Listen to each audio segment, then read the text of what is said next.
নববর্ষের দিন কিভাবে সাজগোজ করেছিলাম তার ভিডিও তো সবাই দেখেছো, কিন্তু সেজেগুজে কোথায় গেছিলাম সেটাই তো বলা হয়নি। নমস্কার, আমি সায়ন্তনী, আমার চ্যানেলে সকলকে স্বাগত। সেদিন গেছিলাম আমরা বিড়লা মন্দিরে। এর আগে বহুবার ওই রাস্তা দিয়ে গেলেও কোনো দিন মন্দিরে যাওয়া হয়নি।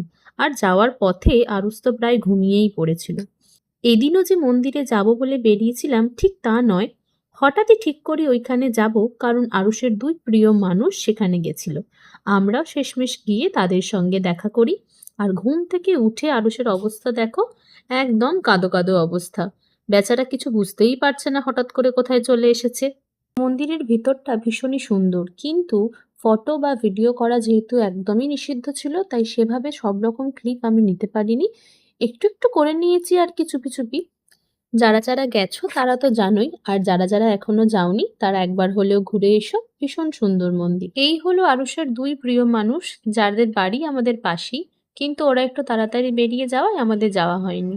দেখো এখানে জেম্মার সঙ্গে কেমন খেলা করছে। প্রথম দিকে মুডটা একটু খারাপ থাকলেও ওখানে আরো বাচ্চাদের দেখে ওর মুডটা ভালো হয়ে গেছিল। আর এই দিদিভাইটার সঙ্গে তো খুবই বন্ধুত্ব হয়ে গেছিল।